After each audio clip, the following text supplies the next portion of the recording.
Hi everyone. Um, I have a demo for you guys today because I was here sewing this morning and I thought, oh, this would be a great Facebook Live demo. I know I snuck it into my class this morning, uh, but sometimes my class audience isn't enough people seeing the demo, and I'd like to show you guys again. You may have seen me use the tool I'm going to use before. Um, Previously, but maybe not. Maybe you have joined us just recently on Facebook Live. So I'm going to walk you guys through what I do for making bias binding and using my Bernina number 88 binder attachment on my sewing machine. So first up, for making bias binding. I love bias binding. It is slick, it is easy, it is not scary at all, as long as you treat it right. So I got some obnoxiously pink fabric here. It's not obnoxiously pink. It's not as bright as the shirt I was wearing last week. This is roughly a fat quarter size piece. Lots of times when I go to make bias tape, I start with a whole meter, and I make a lot of bias tape at once because bias tape doesn't go bad. And you never know when you might need a little bit of green bias tape or a little bit of pink bias tape. And usually I buy it to match whatever I'm making. But because I teach, I always make extra because it never hurts to have samples. Sample bias tape at the end. So I'm going to do, I have step outs today for this. I've got bias tape in all the stages.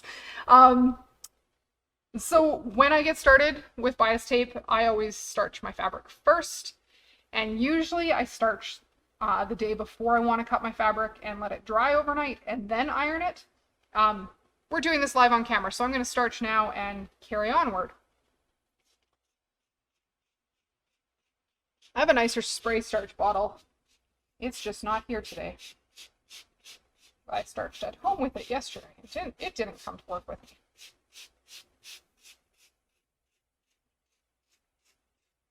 So the starch is going to help your bias tape to keep its shape without stretching while you sew it in place.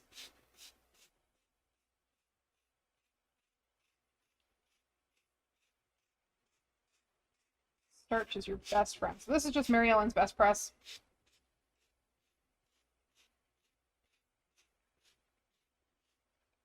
That looks kind of wet all over.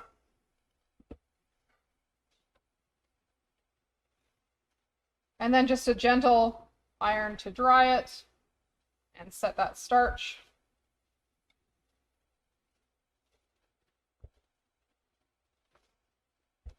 So normally I do this one night and then iron it the next day because I don't like ironing wet starch. You totally can, it's just personal preference.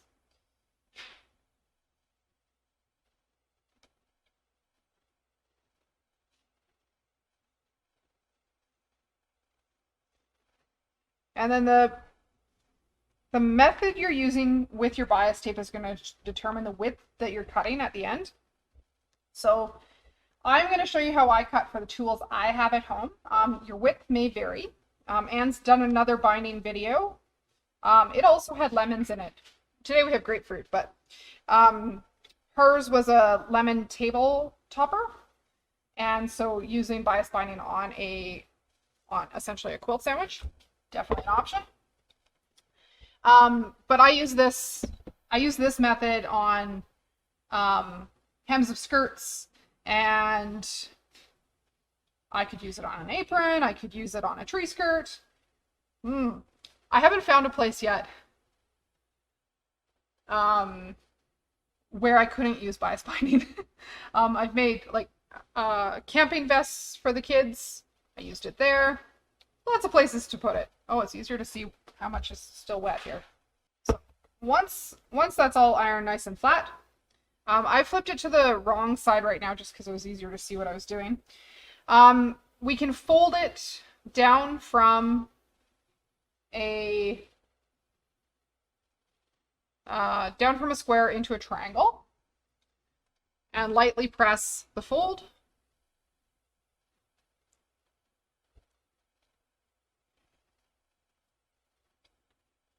And that fold is on the bias. So it's the diagonal on our fabric. And that's where we're going to make our bias tape from. It's going to be upside down for you guys, but I can't cut the other way.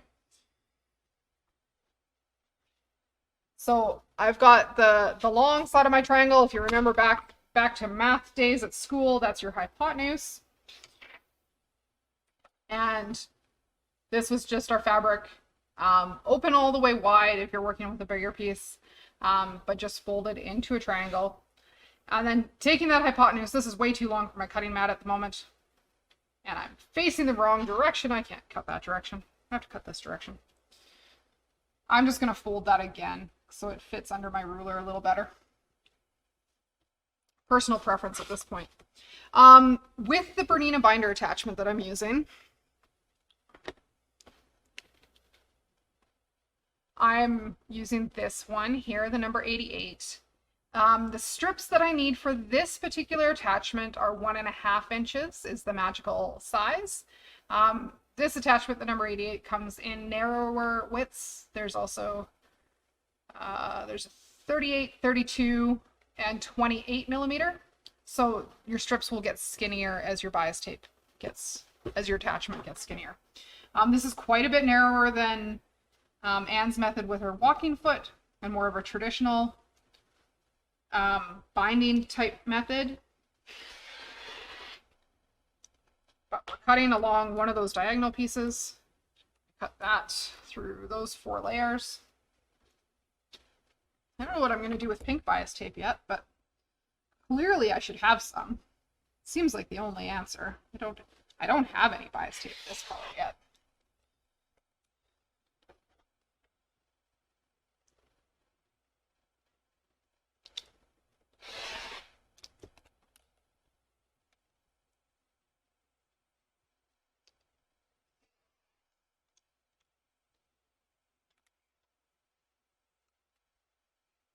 And usually when these get really short, I stop because I don't like piecing the really short ones together. But you could if you were being careful. The main thing that I make bias tape for is the peppermint squirrel dresses. And usually for those, I need 9 yards of it. So I cut from a full meter. And these short little pieces, I just leave them alone. So at this point, these still all have their selvages on them. I'm not too worried about that. I'm just going to go join them at my sewing machine into one long strip. And then we'll show you the next step from there and actually make a long stick. Not make a long stick, make a long strip. Normally when I join these, I don't take my selvages off first, mostly because I'm pretty careful and I've done this a fair bit. So when I start, I know that I'm going to need some overlap because I don't want my selvage part of this. And you need at least 1/4 inch if it's two raw edges. But then we'll be sewing across this join and it'll open up flat. I usually do this with my 1/4 inch foot. So in this case, this is the 97D on this machine. And it's much easier the first couple times you do this if you start with a shorter stitch length just for joining them. Because it's not a very long distance that you're sewing on each one. And where I'm aiming here, I'm just aiming to go straight across from kind of inside point to inside point there. So this is my no mark method.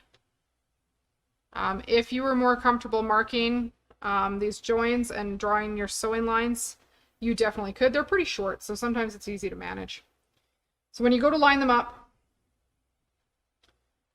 your little triangle ends should face away from each other. This one is two like not selvage edges. This is two with the fabric edges. So I'm going to do those with about 1/4 inch lip on either side. And then I don't have to trim it down after.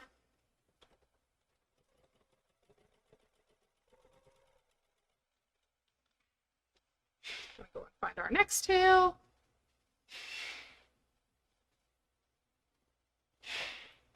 These ones have a selvage, so I'm going to overlap them a little more. But you're still just sewing from the V to the V.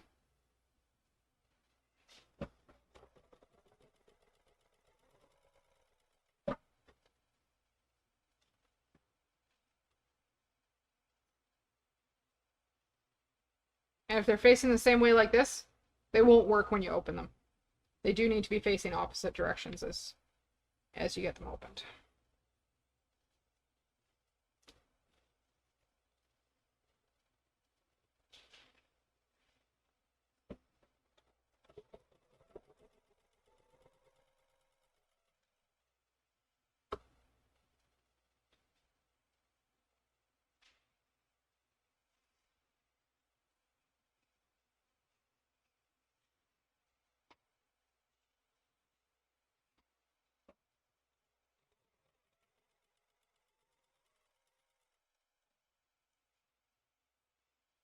Depending on the markings on your machine, you might have a line right up center towards your needle. It's incredibly helpful. But very short little seam. Usually I can see it is so straight in that distance. And if you can't, draw your line on and mark it and pin it.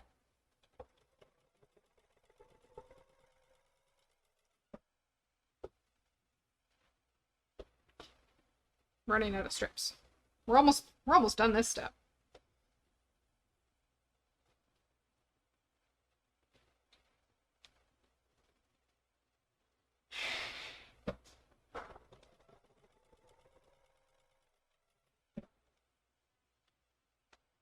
You don't have to backstitch. That's part of the reason I shortened my stitch length here, so that I don't have to backstitch.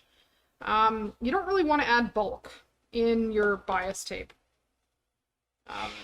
We're going to press our seams open to help reduce bulk.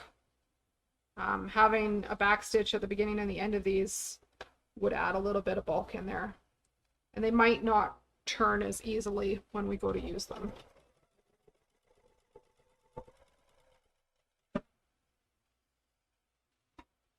Once they're all sewn in, these seams aren't coming apart because they'll be overlapped with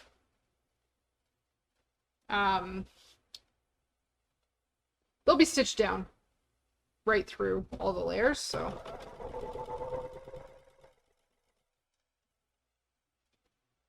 Oop, 2 more. Might as well do all of the pink while I'm at it. Otherwise I'm going to wonder where the rest of the pink strips went.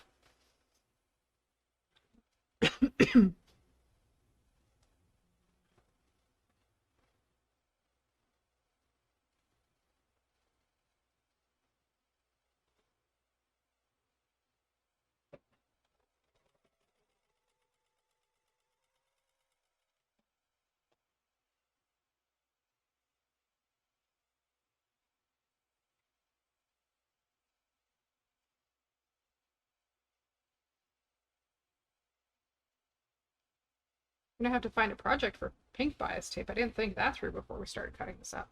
It can just live in the bias tape bin. That's my plan.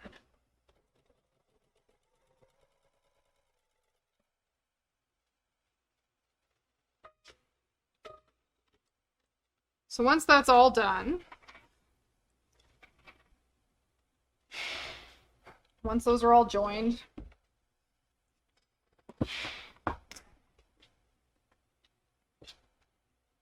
I have this lovely, lovely stringy mass of bits.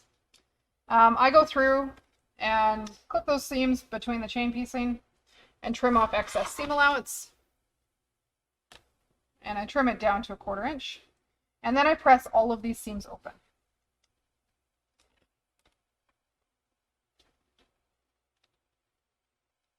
So that one's already at 1/4 inch. So kind of like that as we go. So that's your first couple steps. After that, once you have a massive pile of those and your seams are pressed open, it's going to look something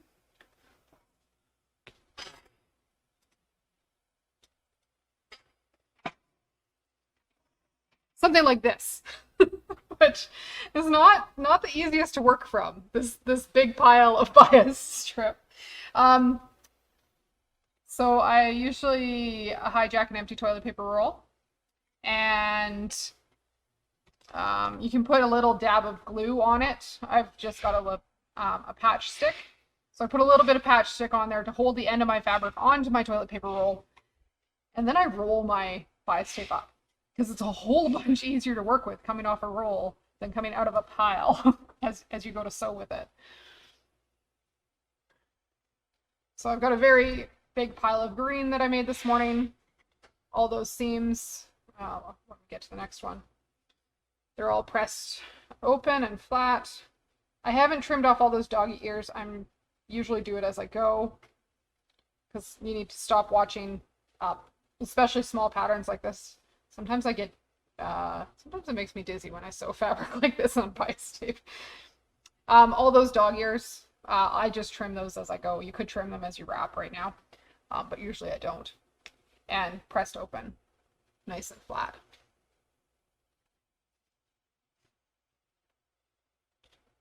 I might have made a little more than a meter worth of green bias tape this morning. It's a nice green fabric. Looks really funky. I thought it would make good bias tape, so I made lots. And then we'll move on and put our binder attachment on our machine, and we'll bind a quilt sandwich in just a single layer of fabric, so we can do both. So my top secret bias tape attachment point. If you have a knee lift on your machine, you have a spot to put bias tape. So usually what I do, pull my knee lift out of my machine, put my toilet paper roll of bias tape over top,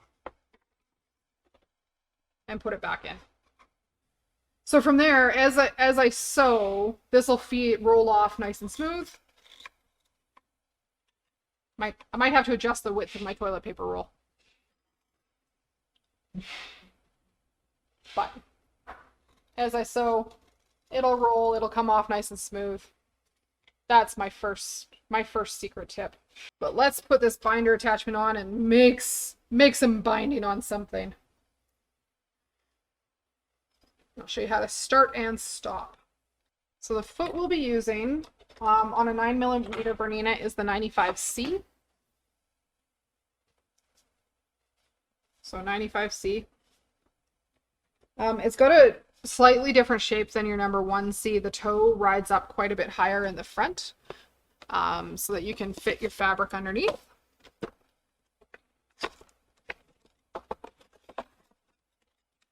And then the attachment itself is this big crazy contraption, and it is adjustable. So depending on your machine, you might need to adjust it a little bit. The big screw here will adjust the position of the actual feeder arm. The screws here will adjust the position of the guide that's going to rest against your foot. And you might need to adjust it when it comes out of the box the first time. But mine is very much set up for an 8 series, and that's what I'm sewing on.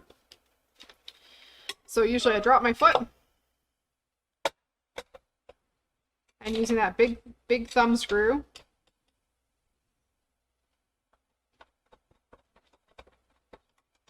I tighten it down right there. And then what we're looking for, the metal guide here to slide right in next to your foot. That'll keep the fold that's coming through your binder attachment aiming right for the edge of the foot. And our fabric should end up where we need it to. The other thing you'll want when you're using a binder attachment like this is a stiletto. Partly to get your fabric underneath the foot and get it started, and partly to keep the edge of whatever you're working on guided into the guideway here. To put it bluntly, you need to shove the fabric in there pretty far to make it work. So we'll start with a little round pot holder. This is not a pot holder. This is just a circle of scrap fabric. And then we'll find the end of the fabric that I had momentarily a minute ago. So with your fabric, the wrong side is going to be facing out towards you when you load it into the attachment.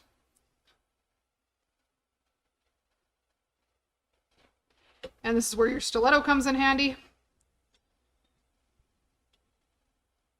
And having that 45 on the end is easier to push through than a straight edge.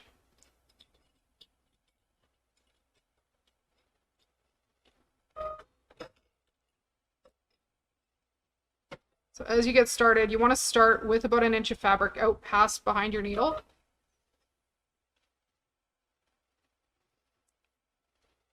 And then sometimes you need to move your needle position over slightly to the right, depending how thick your project is and where you want your stitch to land. But I tested this morning and it was happier stitching right down the middle. So first thing we're going to do is we're going to just make a tail and make sure the fabric is moving smoothly through our foot and nothing's jamming or binding.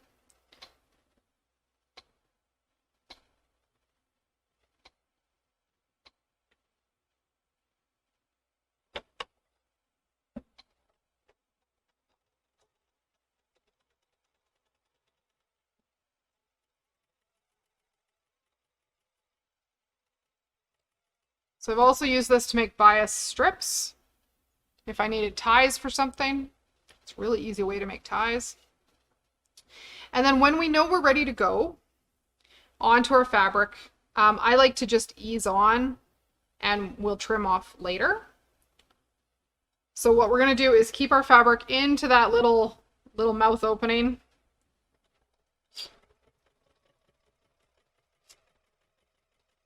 And it's okay if it curls up into it quite a ways.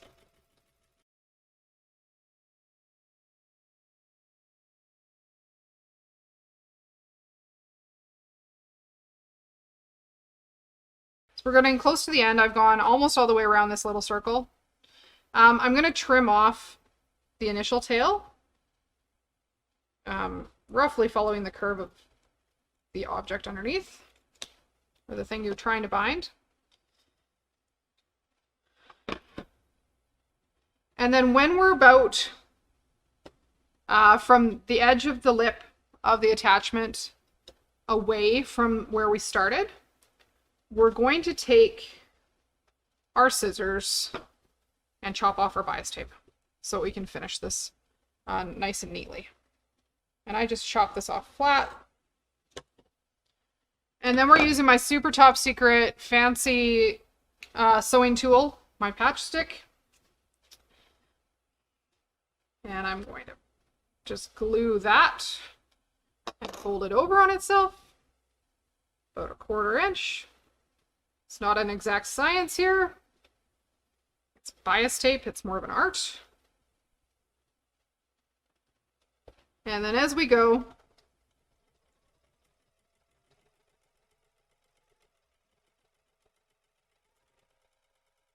I'm just going to stitch right over where you started.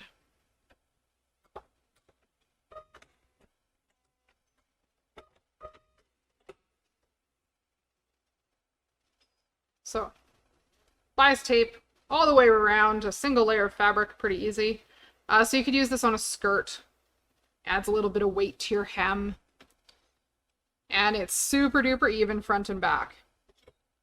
So front and back stitching, super even. It's so nice. But totally doable on a quilt sandwich as well. Using roughly the same method. Exactly the same method. Quilt sandwich, you have to manage a little more so that your quilt sandwich stays nice. Often on a quilt sandwich, if you do a little bit of a zigzag over the edge all the way around, it'll be easier to manage your quilt sandwich. But we could do that. Serger, you could also serge this edge. It just keeps all the layers together. You could also do this with a walking foot if it was shifting and puckering. Walking foot would be your best option, probably. A bias binder isn't just for outside curves like these ones. Totally usable on inside curves. We'll go around this quilt sandwich too, just to prove that it can be done.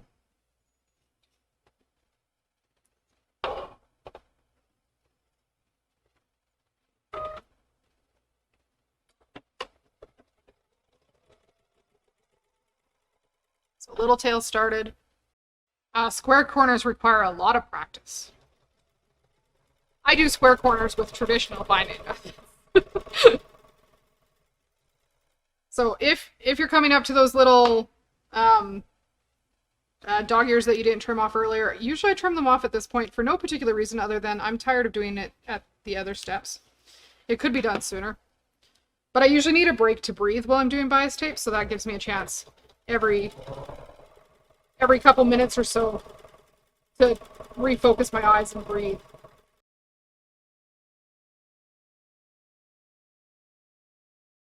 So we're at that magical point where we're almost all the way around. I'm gonna trim that off. Didn't do that very nicely. Good thing it's going to be covered. Just a moment. This could work on non-bias binding, but it works the best on bias binding.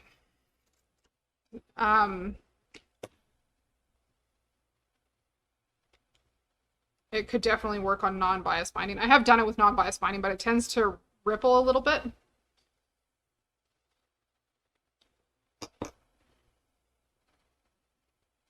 Fold that lip in.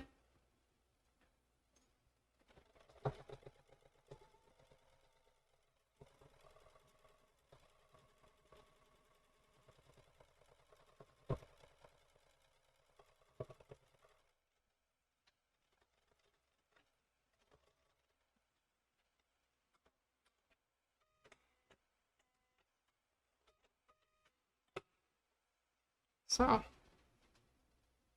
binding, all done. Quick and painless. Didn't match anything I did today. But that's okay. That wasn't the point.